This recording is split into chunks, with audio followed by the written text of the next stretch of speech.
Buenos días. Gracias por venir a esta charla. Mucha gente. Espero no defraudar. Voy a hablar muy rápido, siempre hago muy rápido. Tengo poco tiempo. Vais a tener las slides y vais a tener el código para que luego podáis jugar y verlo con calma, ¿vale? Así que perdonadme si hablo muy rápido.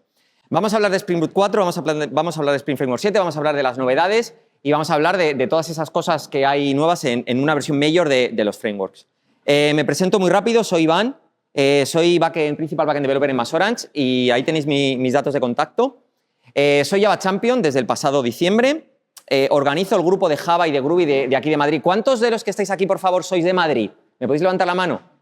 Coño, perdón. Os quiero ver en el próximo Meetup. Tenemos charlas mensuales, hablamos de muchísimas cosas. La gente de fuera pues las podéis ver grabadas porque las subimos a nuestro YouTube. Pero los que estáis en Madrid, acercaros de vez en cuando, que no solo es por las charlas, siempre el networking viene bien y charlamos y nos conocemos mejor. Nunca he sido Developer Advocate, no soy Developer Advocate, pero me gusta dar charlas y me han dejado soltar mi chapa por muchos sitios.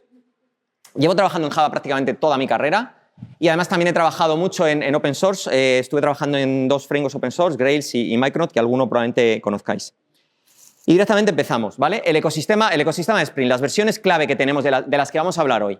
Spring Framework 7, sabéis que Spring Framework es el core de todo, ¿no? Es donde está ese núcleo, está el IOC, está la inyección de dependencias, están los eventos internos, están los recursos, todo está en Spring Core. Y luego el resto lo utilizan o lo utilizamos.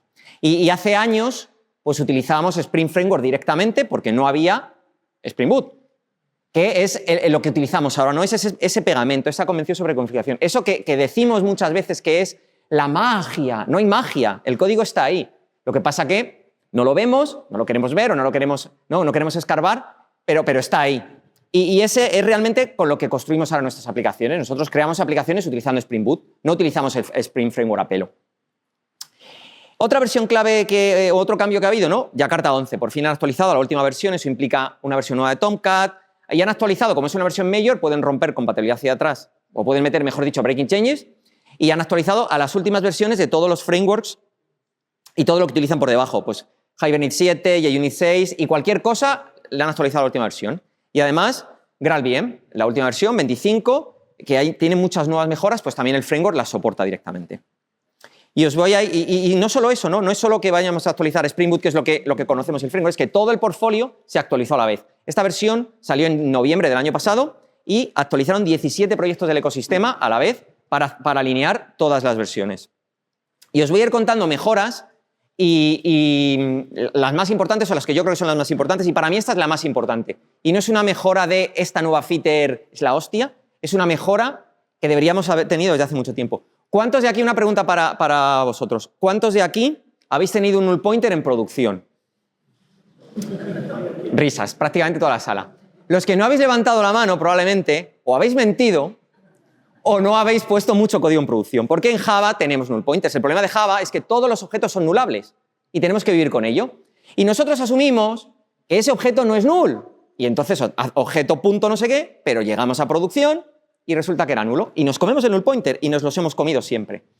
Y también sabéis probablemente si trabajáis con aplicaciones Spring Boot o de cualquier framework realmente que hay muchas formas de marcar nuestro código no con nullabilidad. Hay muchas anotaciones. Están las de JetBrains, están las del propio framework, están las del JSR 305 que está hiperdeprecado, están las de todas, tienen su @nullable. Si abrís vuestro ID y ponéis @null y le deis al autocompletado vais a ver 8, 10, 12, muchísimas. Y ninguna soluciona el problema.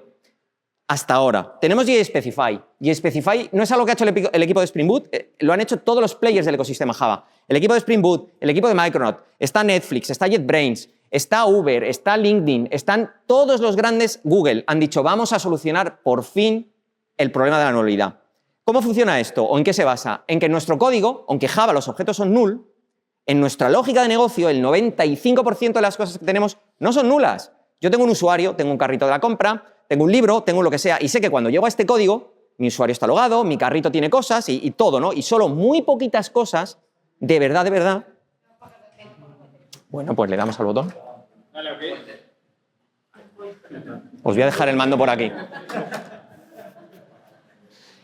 Sabemos que, muy poquitas cosas son nullables realmente, ¿no? Entonces, con esto lo que hacemos es, hasta ahora con las anotaciones que hay, nosotros las marcamos como null, como non null, pero no hacía nada, era un poco más documentación y era un poco también coñazo porque llenabas tu código de esas anotaciones a Tutiplane. ¿Qué hace JSpecify?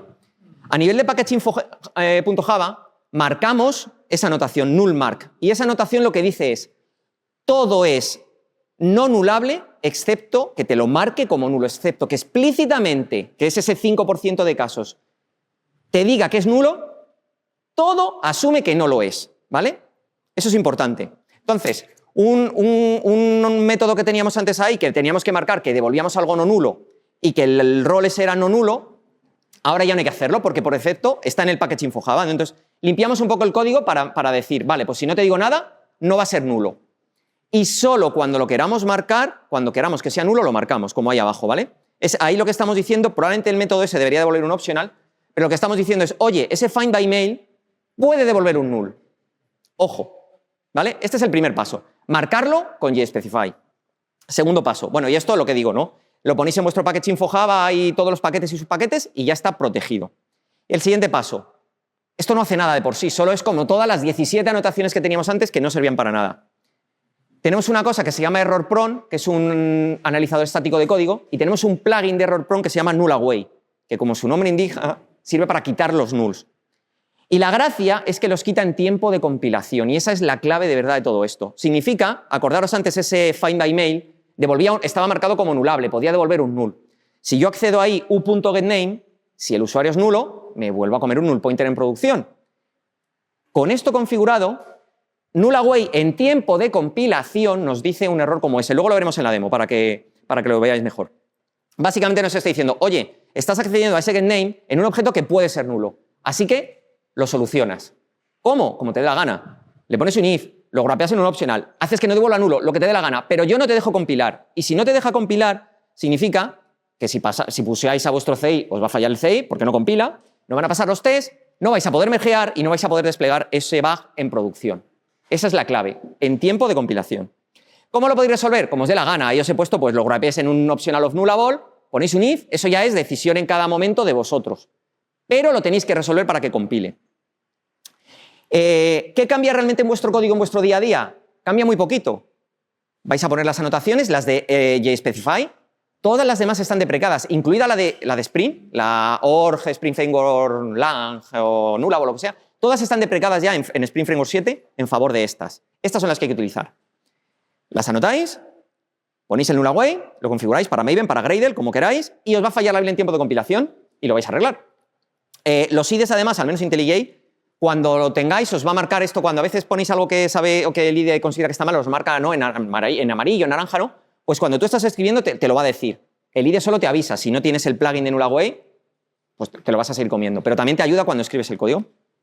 Y lo bueno es que, como he dicho antes, todo el ecosistema en esta versión está alineado con JSpecify. Hay un pull request enorme de Sebastián Deleuze en Spring Framework, en el core, en el que quita todo eso y mete JSpecify. Lo podéis buscar ahí en el Git repo. Es monstruoso, toca pues, todo el código. Y lo mismo en todos los proyectos del portfolio.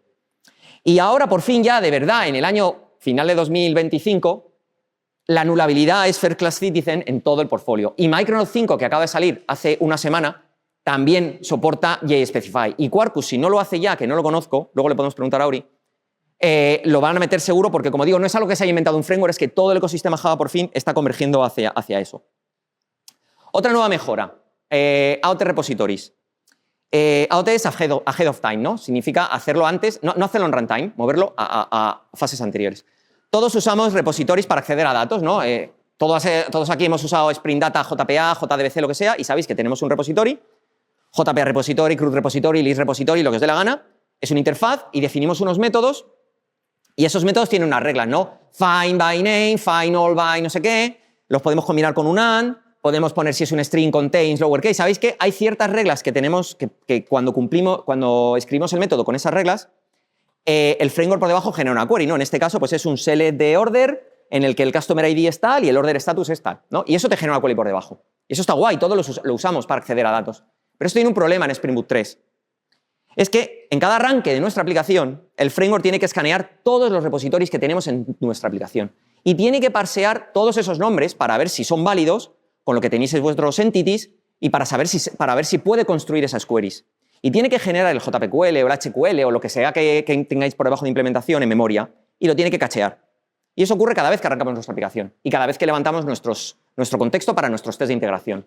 Y eso es lento. Claro, cuando tenéis un Hello World, pues va genial, pero cuando tenéis 30, 40, 50 repositorios con no sé cuántos métodos, eso consume memoria y eso lleva su tiempo. Y como digo, ocurre en cada arranque de la aplicación. ¿Qué han hecho en Spring Boot 4? Lo mueven ahead of time, lo mueven a compile time. En tiempo de compilación, el framework va a generar algo parecido a eso, ¿no? La query esa famosa que deduce del nombre de vuestro método en la interfaz, la genera en tiempo de compilación y la deja ahí. Una clase en la que está eso. De tal forma que Hibernate lo único que hace es, básicamente, lo cachea, arrancas y no tienes que hacer nada más, ¿no? Entonces, en Spring Boot 4 lo que tenemos es que leemos ese AOT cuando la aplicación arranca, se registran esas queries precacheadas para decir, oye, esta interfaz está aquí, esto está aquí, ya lo tienes, y ya está, profit. No hay paso número 3. Hemos ganado performance, hemos ganado consumo de memoria.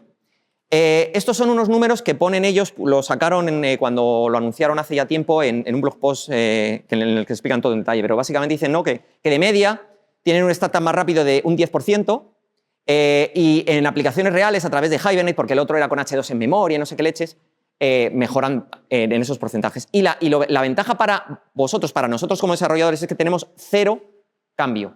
Cuando actualicéis a Spring Boot 4, por defecto vais a tener Spring Data 2025.1 y ya viene activada esta opción por defecto. No tenéis ni siquiera poner un flag a true, ya está true. Si no queréis activarla, lo que tenéis que hacer es explícitamente desactivarla, que no sé por qué no querríais tener esto, porque es gratis. Pero nunca se sabe, ¿vale? Hay gente rara por el mundo. Y un pequeño comentario. Esto está muy guay. Esto no lo ha inventado el equipo de Spring. Esto lo hizo Micronaut en su momento, hace mucho tiempo. Todo Micronaut funciona así, llevando a compile time todo lo que se hacía tradicionalmente en runtime. No quiero desmerecer ni muchísimo menos el trabajo del equipo de Spring. Conozco a mucha gente del equipo de Spring, tengo amigos en el equipo de Spring y hacen un trabajo de la hostia, pero no lo han inventado ellos. Lo han adoptado porque se ha visto que es bueno, igual que Quarkus ha adoptado también muchas cosas como Micronaut, que ha hecho que Spring por fin avance en ciertas cosas, ¿vale? Que lo tengáis también en mente, y si no conocéis Micronaut, os animo a que veáis un poco de cómo funciona. Otra feature nueva que también llevábamos años queriendo, el versionado de nuestras APIs. Siempre deberíamos versionar las APIs, aunque siempre estamos en V1, y creas un proyecto y dices, venga, API V1, por si tengo una V2. Nunca tienes una V2, pero lo pones. Y el problema es que como no había nada en el framework, cada equipo y cada aplicación lo hace como le da la gana. Los patrones más comunes son por path o por el header. Puedes hacerlo por query param, puedes hacerlo por cosas más turbias que no deberíais usar, pero están ahí. Y ya por fin, ahora está integrado en el framework. Entonces, tenemos un controller. Luego, como digo, vamos a ver un ejemplo, pero veis ahí que tengo arriba en el controller /API y luego tengo los dos primeros métodos /vversion users. Y hay un parámetro nuevo que pone versión 1 y versión 2. ¿Vale? Ese version es el parámetro nuevo, entonces tú puedes llamar a /API v1 users y te va a mapear ese método o al de abajo. Eso es cuando lo configuramos para decir que la versión la queremos en el path. Si la queremos por un header, serían los dos métodos de abajo. ¿Veis que el método es el mismo, es /users? Pero tienen versión 1 y versión 2. Entonces, en función del header que le pasemos, básicamente el framework lo enruta a uno u otro. Y eso funciona con un application YAML como ese, que podemos decir, oye, mi versión por defecto ya es la 2, soporto, que lo tenéis ahí abajo, la 1 y la 2, y si usamos header, ese es el nombre del header que me tenéis que pasar, XAPI version, ¿vale? Y ese path segment 1 significa en qué posición del path va la versión. Es decir, aquí tenemos API v1 users, ¿vale? 0, 1, 2. Ese 1 es ese que está ahí, ¿vale? En esa posición del path va la versión y de ahí lo extrae y lo inyecta a ese método. Y os he puesto ahí un warning porque cuando activáis path segment sobrescribe o tiene preferencia sobre el resto de opciones de configurar el versionado. Sobre header o sobre query param, que también soportan, y sobre otra que no me acuerdo cómo se llama, para que lo tengáis en cuenta. Y por supuesto esto enruta lo que tenéis en la cabeza, ¿no? Pues cuando le llamas al V1 te llamas al primer método, cuando llamas al API V2 users y los otros. Luego lo vamos a ver funcionando, que se entiende mejor. Y esto es un poco lo que vería el cliente. Cuando hacemos una petición REST a ese método, pues tengo ahí dos DTOs, el primero tiene el ID y el nombre y el segundo además le añade el email. Y básicamente se comporta como esperamos. Y lo mismo con el header, si le pasamos el header a uno, pues nos mapea al método de arriba y al otro al de abajo. Y si no le pasamos nada, como tenemos puesto obviamente cuando usamos header, porque si no tiene que ir en el path, pues te enrutaría el método de abajo y ahí tenéis de nuevo el warning que esto no es compatible con lo del path. Otra mejora o una vuelta de tuerca, porque esto ya lo teníamos, en Spring Boot 3 salió esto. Esto lo podemos hacer desde Spring Boot 3. Podemos definir una interfaz, igual que tenemos el interfaz que enseñaba antes para acceso a datos, tenemos una interfaz para acceso a servidores externos, ¿no? Le pones ahí un HTTP Exchange, le pones una URL de algo que te devuelva un JSON y con esos métodos puedes acceder, get, las anotaciones obviamente explicativas, put exchange, delete exchange, ¿no? Mapea a esos verbos HTTP. Y como digo, esto estaba desde Spring Boot 3. Ahora le han añadido, bueno, el backend yo creo que no podías elegir, ahora puedes elegir REST Client o Web Client, y lo han hecho obviamente compatible con JSpecify. El problema de esto es que para que ese interfaz funcionase, teníamos que crear en Spring Boot 3 esos beans que eran un poco mierda, básicamente. Tenías que crear ese REST Client en el que le pasabas la URL, luego creabas ese HTTP Service Proxy Factory en el que utilizabas el REST Client anterior y finalmente en el bin de abajo, con ese factory, creabas el cliente pasándole, veis abajo, el to-do service, que es el interfaz que tenía, que es vuestra interfaz al final que habéis escrito. Esto funciona, lo ponéis en vuestra clase configuration, para uno está bien, pero si tenéis muchos clientes HTTP, tenéis que poner esto muchas veces, os podéis crear un live template en IntelliJ, podéis decirle a la IA que lo haga, prometí que no iba a hablar de IA. Pero sigue siendo una mierda. Entonces, ¿qué han hecho en Spring Boot 4? Pues lo que tenían que haber hecho en su momento, que es abstraer y ocultar todo eso para que no lo tengamos que hacer. Hay una nueva anotación en vuestra clase configuration, import HTTP services, en que le pasáis la lista de interfaces que queréis que haga todo eso que hace por debajo. Por debajo el framework está creando esos bins y se está haciendo todo, pero lo hace el framework. Entonces, si lo hace el framework, yo no me tengo que preocupar, no tengo que mantener ese código. Si cambian, lo cambian y yo me sigo sin tener que preocupar. Y lo que hace ahora Spring Boot 4, ¿no? El autoconfiguration es, pues configura ese bin a partir de esa anotación, el import HTTP services y el HTTP chain, ¿no? Digamos, la machea una con otra y dice, ah, coño, tengo que crear estos bins por debajo, bla, bla, bla, y los crea. Pero lo crea el framework y no lo tenemos que hacer nosotros. Otra cosa que nos va a doler mucho actualizar, Jackson 3.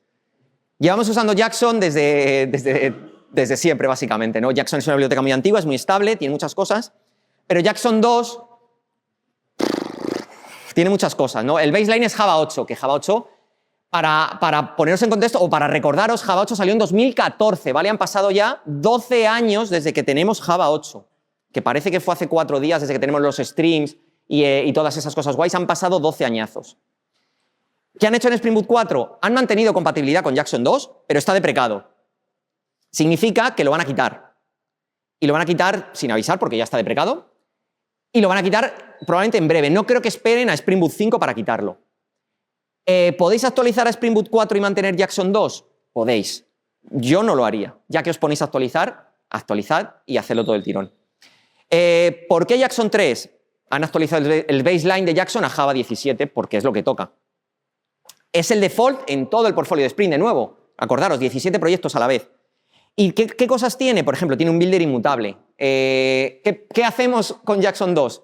Inyectáis el Object Mapper, llamáis al setter de turno para configurar lo que os dé la gana, y cojonudo, hasta que en otro punto del código volvéis a inyectar el Object Mapper, pero ese Object Mapper, como es un bin, lo has modificado en un sitio, no lo sabes, no te acuerdas y resulta que no se comporta como te esperabas en ese punto del código, porque es mutable y llamas a los setters. Así es como funcionaba, es lo que hay.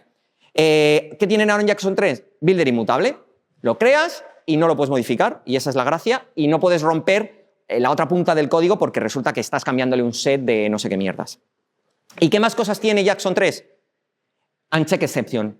Seguro que todos de aquí tenéis vuestra clase, lo que sea útil, JSON utils, en las que hacéis objectMapper.read, no sé, read from string, el que te convierte un string con un JSON a vuestro objeto Java. ¿Y qué pasa? Que ese método lanza una excepción check. Y como es una excepción check, el compilador os obliga a capturarla. ¿Y qué hacéis en el catch? O la lanzáis para arriba o ponéis un error y la ignoráis. Pero básicamente no podéis hacer nada. Si estoy convirtiendo ese JSON a un objeto y no lo tengo, no lo puedo recuperar, probablemente. Pero te obliga a poner esa mierda de código. ¿Qué han hecho? Las han convertido en uncheck exception, por fin. Mejoras en las lambda. Las lambda sabéis que con la check exception tampoco se llevan bien. Con el Stream API, básicamente con todo, ¿no? Tenemos ese boilerplate. Más cambios, ya no se llama Object Mapper, ahora se llama JSON Mapper y está en un nuevo paquete, ¿vale? Han cambiado también el paquete. Y otra cosa importante, y esa es la que nos va a morder, son los cambios de valores por defecto. Tenéis que leer las release notes porque cosas que antes eran por defecto en Jackson 2, en Jackson 3 han cambiado. Entonces, vosotros en Jackson 2 no las tenéis seteadas porque era el valor por defecto y en Jackson 3 os han cambiado. Entonces, las vais a tener que setear si queréis el comportamiento antiguo. Y vais a tener que mirar lo que han cambiado porque si no se os va a romper las cosas en producción o espero que en fase de test, si estáis testeando eso. Por supuesto, tiene el soporte AOT que comenté antes y mejorado o incluido el soporte para imágenes nativas de Gradient con Jackson 3. Y como digo, revisadlo porque han cambiado los paquetes de nombre. Hay algunas cosas que todavía tienen el paquete antiguo y son compatibles con Jackson 3 porque, claro, Jackson también está en... No podía, tirar y romper todo hacia atrás del tirón porque también es un cambio muy tocho para el ecosistema Java. Tienen un artículo en el wiki donde explican el por qué tienen esa dualidad todavía de paquetes. Retries. Seguro que también habéis utilizado Spring Retry, que era, ¿no?, cuando hacéis llamadas HTTP y algo puede petar, ¿no?, pues le ponéis el @retryable y entonces pues me haces 3 reintentos, me haces un backoff exponencial o no y me haces distintas cosas. El problema es que eso era una dependencia externa. Está deprecada. Ya no la deberíais utilizar. ¿Qué han hecho? Lo han metido en core. Ahora, por eso es Spring Core Retry. Y la ventaja es que está en Spring Core. Ya no está en una dependencia externa. Y como está en el core, la puede utilizar todo el portfolio. ¿Qué han mejorado además? Que el Retryable además ahora soporta tanto Webflux como programación MVC normal, que antes no lo soportaba. Tienen una nueva notación con Currency Limit que sirve para hacer ese throttling declarativo, ¿no?, que tú dices, yo quiero que aquí solo accedan 2 hilos a la vez. ¿Vienen 10? Bueno, pues el framework se encarga de dejar pasar de 2 en 2 sin que yo tenga que hacer nada. Y como digo, todo el ecosistema lo ha adoptado. Kafka, AMQP, todos tienen ese Spring Core Retry porque todo está en el core. Entonces, como todos utilizan Spring Core, lo tienen. Y solucionan el problema de cuando actualizamos en core directamente la siguiente versión, todos tienen esas nuevas mejoras incluidas. No tienes que tener problemas de que distintos proyectos de Spring tengan distintas versiones. Para que funcione en vuestra clase configuration, enable resilient methods, nueva notación y el uso es muy similar, luego lo vamos a ver, el API es muy similar al anterior. Han aprovechado para darle una vuelta y mejorarla, pero básicamente la migración es directa. Tendréis que cambiar alguna cosa, pero va a ser mínima y el comportamiento es igual. Más mejoras, los starters. Los starters es ese sitio, ¿no?, de donde está la magia, o donde siempre decimos, es que esto es mágico, porque tengo mi aplicación y le pongo el starter de Redis, le pongo el starter de JPA, le pongo el starter de lo que sea y me conecto a Redis, me conecto a JPA, me conecto a todo, mágicamente con una dependencia, una línea en mi Gradle o 5 líneas en mi POM XML, ¿no?, y ya tengo la dependencia. ¿Qué problema tiene eso? Cuando salió Spring Boot 1.0, 2014, también ha llovido, eso ocupaba 180K. Porque todo, aunque tengamos distintos starters, por debajo todos tiran del mismo jar. Todos apuntan al mismo jar y ese es el problema. En Spring Boot 2 creció 800K y ya nos vamos por 2 megas. Y ya empieza a ser un poco grande y un poco problemático. ¿Qué han hecho ahora?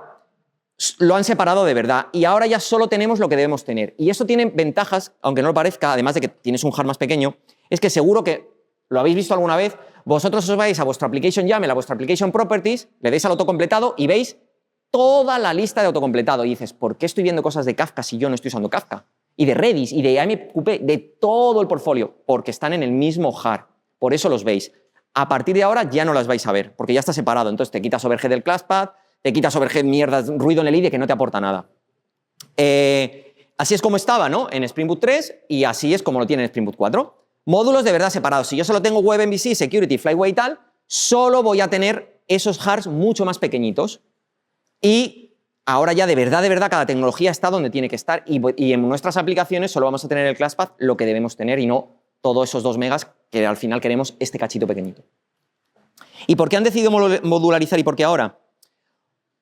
Por mantener esos límites claros, tanto para el IDE como para ellos internamente, que a veces se pisaban entre unos proyectos y otros porque estaban todos compartiendo eso. Menos clases en el ClassPath, menos overhead, menos escaneo de clases en el arranque, menos escaneo de disco, ventajas de rendimiento. Señales en el sentido de, si ahora antes tenías el Webflux, pero podía ser porque tenías el servidor o porque estabas utilizando el cliente HTTP reactivo. Ahora, como tienes cosas separadas, Spring Boot sabe por qué tienes esa dependencia y puede actuar en consecuencia. Y esto permite casos de uso porque ya están modularizados de verdad. Ahora puedes tener Micrometer con OpenTelemetry sin tener el actuator, porque van por separado. Antes venía todo a cholón y no lo podías separar. Y esto permite también separar muchas más cosas. Como he dicho, versiones. han actualizado todo, Servlet 6.1, JPA 3.2, todos a las últimas versiones, y GraalVM 25 soporta el nuevo, este Reachability Metadata es el formato que hay en el que se configuran la reflexión y las cosas tricky que hacen las librerías y que GraalVM tiene que saber para convertir vuestra aplicación Java en una imagen nativa. ¿Vale? Pues eso lo han mejorado y lo han optimizado. Y ahora las imágenes nativas a partir de esta versión 25 son más rápidas todavía y son más ligeras porque se ha optimizado muchísimo. La compatibilidad con Spring AOT que os comenté antes ha mejorado y se soportan las dos versiones, la Community y la Enterprise de GraalVM.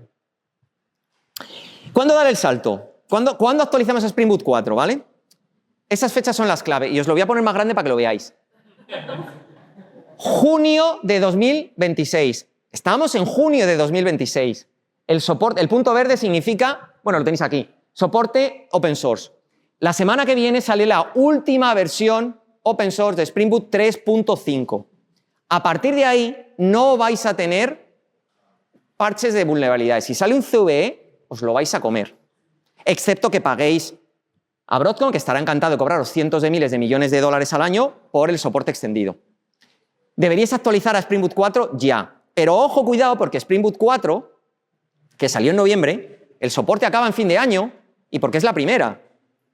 Ya ha salido, o va a salir, veis ahí, mayo de 2000. Esto no lo tienen actualizado en la web porque han tenido un retraso en versiones y las han movido y las han retrasado Entonces, Spring Boot 4.1 solo hay release candidate, todavía no ha salido a la final. Ahí pone mayo, probablemente salga en junio o en julio, pero va a salir ya. Entonces, básicamente, tenéis que actualizar ya a la 4.0 para actualizar a la 4.1 para que no os pille, porque si tenéis en un pipeline vulnerabilidades y os bloquean cuando hay una vulnerabilidad, no vais a poder desplegar, ¿vale? Así que ojito con esas fechas porque el momento para actualizar ya pasó, ya vamos tarde. Y me voy a sentar para enseñaros un poco. Como digo, tendréis la aplicación para jugar. Espero que se vea por ahí bastante grande. Aplicación Spring Boot estándar 4.05, Java 25. Esta es la configuración que os decía de Nullaway, ¿vale? La clave es esta, por ejemplo. Este error significa que cuando haya un error de estos de JSpecify, la build va a petar. Aquí deberíais poner warn para que os salgan todos los warnings, que no os pete la build, los vais arreglando y cuando los tengáis corregidos lo cambiáis a error y ya a partir de ese momento comiteáis y que empiece a petar. ¿Vale? Entonces vamos a verlo funcionando. Yo tengo aquí una clase útil chorra que me pone, ¿no?, la primera letra en uppercase. Y esto, pues cambia la primera letra en uppercase y le pone el resto y recibe un string. Si este string es nulo, esto va a petar, obviamente. Ahora mismo no pasa nada y ya está. Entonces, si yo le pongo aquí @nullable, si os veis cuenta, fijaros todas las que hay y todas las que están aquí más abajo. Y esto es un proyecto demo que tiene dos dependencias de mierda. Incluida la de Org Spring Framework Lang, está deprecada en favor de la de JSpecify. Esta es la que tenemos que utilizar, ¿vale? Si lo ponemos, veis que IntelliJ lo ha puesto en amarillo. Y IntelliJ aquí nos está diciendo, oye, aquí tienes algo, revísalo. Pero es un warning de IntelliJ. Si yo compilo, esto compila. Aquí no pasa nada porque es un warning, ¿vale? Si ahora me voy al package info Java y lo activo, ¿vale? Solo en este paquete, el nullmark, lo activo y compilamos de nuevo. Lo que debería pasar es que peta. La build ha fallado. Esto no compila. Y nos está diciendo, oye, aquí tienes un null pointer, así que me lo arreglas. Y si no, no te dejo compilar. ¿Y cómo lo arreglas? Pues como te dé la gana, básicamente. Puedes poner el if, por ejemplo, así, y aquí haces, no sé, return cadena vacía. Me da un poco igual. ¿Veis? Que ahora ya IntelliJ me ha quitado el naranjita. Y si vuelvo a compilar, pues ahora de nuevo vamos a volver a compilar, ¿vale? Esto es lo que va a pasar. Y esto es a donde deberíais tender, a arreglar esto. Y a solo anotar lo que puede ser nullable. Y la ventaja de esto es que podéis ir paquete por paquete. Yo solo tengo este package info Java en este paquete de mi demo. En todo el resto del código me puedo comer todos los null pointer que quiera. Pero no os obliga a hacer un todo o nada. Podéis ir actualizando poquito a poco, que también es una forma fácil de avanzar. Más cosas, AOT. Bueno, un récord chorra que necesitaba básicamente para poder enseñaros el repositorio que os decía antes, ¿no? Find by mail, devuelve un optional, find all containing ignore key, ¿no? Esta forma que tenemos de construir. Y veis que está todo el código gris porque no lo está usando nada. Es una interfaz, no tengo implementación, no tengo nada. Si yo ahora le doy aquí a compilar el proyecto, está compilando, aquí hay una tarea que pone process AOT, ¿vale? Y lo que está haciendo, ¿veis que sale el banner? Pero ya termina de compilar. Y fijaros lo que ha pasado, ¿vale? Ha compilado y ha generado ese AOT. ¿Veis lo que ha pasado en el IntelliJ? Se han puesto estas cosas por aquí y tengo implementación. Y lo único que he hecho ha sido compilar el proyecto, ¿eh? Esta implementación, por ejemplo, la del Find by Email, vamos a buscarla. Y si os fijáis, está aquí en el código generado, ¿vale? Código generado. La ha generado el framework para mí y aquí tengo mi método Find by Email y la ventaja, si alguna vez habéis intentado depurar un interfaz de estos, sabéis que es un infierno, porque son proxies dinámicos y no hay manera de seguirlo, ¿no? Os voy a sentir porque lo hemos sufrido. Esto es código. Yo aquí puedo poner un breakpoint y depuro este código, no depuro ese proxy dinámico que no hay huevos de entender porque no está pensado para que yo lo entienda. Entonces, es donde está, ¿no? Y aquí lo tenéis. Y esto lo genera el framework en tiempo de compilación. Ese AOT que os decía gratis que no deberíais deshabilitar. Y como veis, no solo ha generado cosas para mi paquete demo, fijaros aquí todo lo que hay. Org, Spring Framework, boot. Como yo tengo JPA o JDBC y como tengo Jackson y como tengo 1000 cosas en el ClassPath, lo detecta y me empieza a crear bin definitions y todas las cosas que necesita. Y lo hace en tiempo de compilación. De tal forma que cuando arranca el framework, todos estos cientos de bins que se crearían en runtime, ahora se crean en compile time. Menor consumo de memoria y arranques más rápidos. Más cosas. Vamos a arrancar la aplicación, a ver si arranca. El versionado de la API que os comentaba antes. Tengo el usuario, ID, nombre e email. Tengo dos DTOs, el primero con ID y con nombre, el V1, y el V2 con, además, el email, ¿vale? Y tengo un mapper que básicamente mapea, pues eso, al V1 y al V2, ¿vale? Aquí no tiene misterio. Y el controller es el mismo que os enseñé en la slide.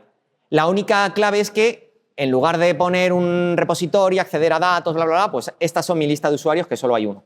Porque el objetivo de esto es la capa HTTP y no la capa de datos, ¿vale? Y como veis, la clave también es que a este método, a cada método le he puesto un log para que veamos realmente a cuál está llamando. Final V1, final V2 y lo mismo pero con el header V1 y V2, ¿vale? Entonces, vámonos al terminal, aquí abajo. Y vamos a hacer una petición, por ejemplo, esta, al V1. Como veis, nos ha devuelto el DTO, que solo tiene la versión 1. Y aquí abajo, a ver si lo vemos, ahí abajo tenemos el final users V1. Si ahora le llamo al método V2, entra por el otro controller y me devuelve el DTO V2, que es el que tiene el email directamente. Y aquí abajo veis que pone V2. Si llamamos a los métodos con el header API barra users, el path es el mismo, pero le estoy diciendo, oye, utilízame la versión 1. Pues me da el DTO de V1, si le doy al 2, me da el 2, y si no le doy ninguno, recordaros que yo tenía puesto por defecto el V2, ¿vale? Esto peta, da un 400. Y da un 400 porque mi application YAML tenía esto, que no sé por qué está en amarillo, básicamente porque tenía ese pack segment que os dije que ganaba, ¿no? Y tenía prioridad respecto a este. Si yo lo comento, esto debe ser el plugin de Sonar, yo creo que se ha vuelto loco porque el código este está bien. Y volvemos a hacer la petición ahora, igual, sin valor, ahora sí que me devuelve el V2, ¿vale? Y ese es importante, si no funciona es porque está ganando el otro. Más cosas, vamos bien de tiempo. El cliente HTTP. Este allConfig es lo que teníamos que hacer antes, ¿vale? Vuestra clase configuration y los 3 bins que tenéis. Esto sigue funcionando, o sea que no hace falta ni que lo cambiéis, os va a seguir funcionando, pero lo podéis borrar y os podéis ahorrar código.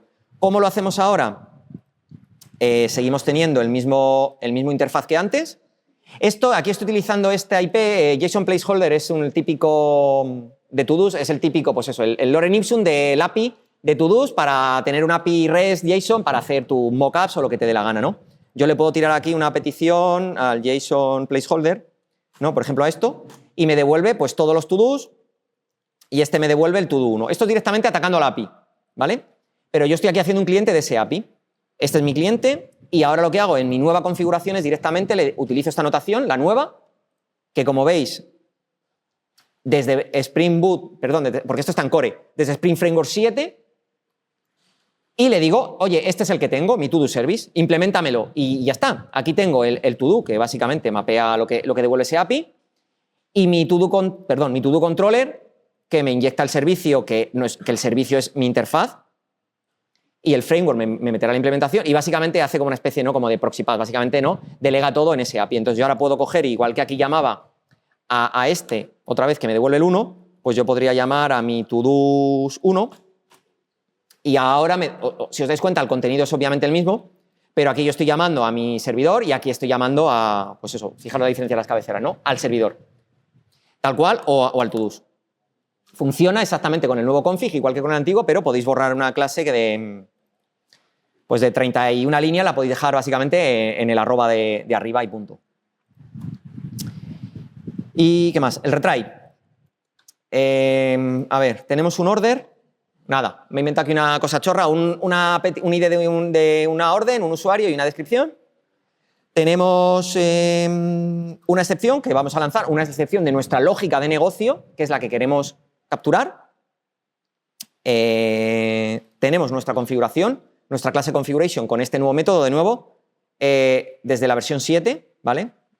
Y de nuevo, en Spring Framework, en el core.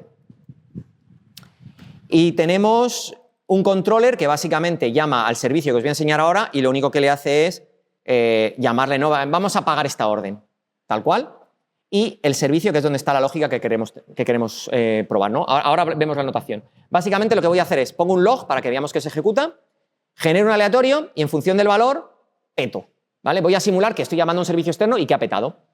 Y esta excepción que lanzo es la misma que estoy capturando aquí arriba. Aquí tenéis que poner las que queréis capturar para hacer ese retry. No pongáis aquí, porque no tiene sentido, un null pointer, porque si tengo un null pointer y la reintento, voy a volver a comer el null pointer porque este objeto va a tener el null igual que tenía antes, ¿vale? Y si no peta, pues simulo aquí un delay de red, no sé, para que la demo vaya un poquito más despacio y ya está, y para el thread y lo imprime por pantalla. ¿Y qué hace la notación o qué le he configurado? Pues le estoy diciendo, oye, quiero que solo me tengas en cuenta esta excepción, que es la que estoy lanzando aquí. Si hay cualquier otra excepción, no la voy a capturar, excepto que la ponga aquí en la lista. Y quiero que haya 4 reintentos. Y quiero que haya un delay de 1 segundo y que el multiplicador para la exponencial backoff sea de 2. ¿Qué significa esto? Que el primer reintento va a esperar el delay 1 segundo.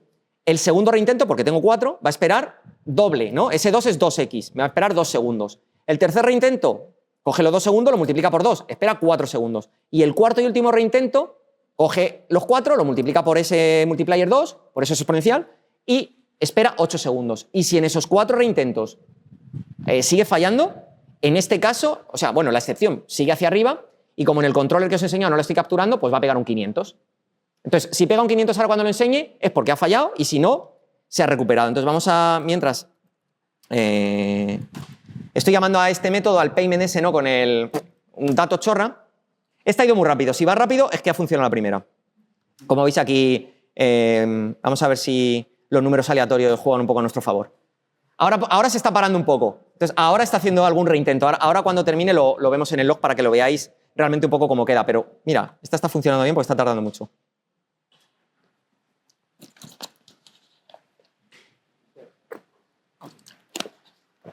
Ha funcionado al final la última, pero esta está guay porque, fijaros, la primera pone el log que tenía, ha fallado. Entonces, falla en el segundo, ¿no?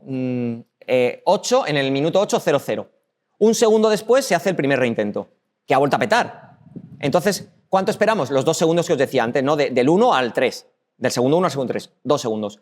Ha vuelto a petar. ¿Cuánto espero? 4 segundos. Del 3 al 7. ¿Y el último cuándo vuelve a petar? Hasta el 8. Pues 7 y 8, 15. Y el último ha funcionado. Si este hubiera petado, la excepción habría subido hasta arriba. Como en el controller no la estoy capturando, porque quería diferenciarlo en la demo, pues pega un 500 y así es como lo vemos.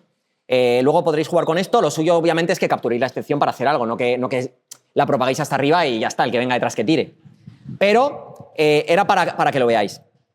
Yo creo que con esto no tengo más. Vamos a terminar, que me quedan 2 minutos. 5 cosas que os deberíais llevar de la charla o que me gustaría que os llevarais de esta charla. Y Specify convierte la anulabilidad en un contrato que podemos verificar, ¿no? Y nos vamos a quitar por fin de una vez esos null pointers. Podéis ignorarlo, podéis seguir utilizando las anotaciones antiguas que utilizábamos para null, pero están deprecadas, entonces deberíais cambiarlas. Y ya que las cambiéis y hacéis el esfuerzo, configurar error prone con null await para que os sirva para algo, porque si no tampoco conseguimos nada. Los auto-repositorios vienen activos por defecto y básicamente, como os he enseñado, tenemos mejoras de rendimiento gratis sin tener que hacer nada, sin ni siquiera tener que activar ese flag a true, porque ya lo activan por nosotros. Por fin tenemos un versionado nativo y que funciona tanto en MVC como en Webflux. No tenemos que hacer hacks, no tenemos que hacer una OP ahí, un aspect oriented para no sé qué, no tenemos que crear un interceptor que si viene no sé qué, entonces metemos algo en un thread local mal. No, lo hace... Buah, me dicen que 5 minutos y voy sobrado, joder. Vais a tener tiempo para preguntas. Sin cosas externas y sin librerías. Lo da el framework de por fin. El retriable y la resiliencia ahora están en Spring Core. ¿Qué significa? Una dependencia menos, misma potencia, incluso más, porque han mejorado el API, y además está en todo el portfolio a la vez. No tenemos que preocuparnos. Oye, pero es que ahora estoy utilizando Spring AMQP. ¿Soportará el retry? Sí, porque está en Core. Y todo el ecosistema ha evolucionado a la vez, como os dije al principio, ¿no? Se han alineado todos en todos los grandes cambios. La anulabilidad, la anotación de Spring Core, las versiones que han ido actualizando, todo, ¿no? Y os he dicho que eran 5 cosas que os deberíais llevar, pero os he mentido, os tenéis que llevar una más, la sexta. Y esta yo creo que también es una de las más importantes. Actualizad ya. ¿Cuántos de aquí, como tengo tiempo, cuántos de aquí estáis en Spring Boot 4? 1, 2, 3, 5, 6. ¿Cuántos estáis en 3.5? Prácticamente casi todos. ¿Cuántos estáis en versiones 3X? No voy a meter más el dedo en la llaga. Vale, ya no sé si preguntar. ¿Alguien está en versión 2 o 1? Lo siento. Links. El primer enlace es Release Highlight, básicamente no lleva mucho y es una cosa guay que básicamente sirve para ver, oye, esta versión de Spring Boot, ¿qué versión lleva de Spring Data? ¿Qué versión lleva de Spring Kafka? ¿Qué versión lleva? Porque, como os puse antes, Spring Data 2025.1. Estamos en 2026, esa es la nueva, esa es la última, esa es la que lleva la versión que yo tengo. Nunca lo sabíamos. Han hecho en esa página, cambiáis la versión de Spring Boot y os sale todo el portfolio, la versión que lleva. Y así os sirve para traquearla. Wiki con las release notes. Cuando actualicéis, leedlo. Mi recomendación para actualizar, utilizad OpenRewrite. Tiene plugin para Maven, tiene plugin para Gradle. OpenRewrite son unas recetas que coge vuestro código, saca una especie de árbol AST y es determinista y esa es la clave. Y os migra. Básicamente lo ejecutáis, lo dejáis ahí un rato porque tarda en analizar todo y os va a hacer el 80-90% de la migración, os la hace gratis. Yo lo llevo utilizando desde la 2 y pico por toda la rama 3 y funciona muy guay. Y os actualiza y luego ya os leéis las release notes y lo seguís viendo. Si no queréis usar OpenRewrite y queréis tirárselo a la IA, y he vuelto a decirlo, al menos darle la página de la release notes a la IA para que se la lea y la use, porque si no se va a inventar todo y no os va a funcionar ni de coña. Si empezáis una aplicación Spring nueva, pues iros al starter y coged la 4, no empecéis ya con la 3.5, que está deprecada ya, que os quedan 2 semanas de soporte. Y la última es la documentación de Spring Framework Core. Y con esto termino. Ahí tenéis mis datos de contacto. Voy a subir el código, voy a subir las slides para que las tengáis y podáis jugar en casa. Y si tenéis 30 segundos, por favor, iros a ese QR o a esa URL bit.ly commit-conf-sb4. Es un Google Form anónimo, solo son 4 preguntas. Vais a tardar 30 segundos en responderme para darme feedback de la charla.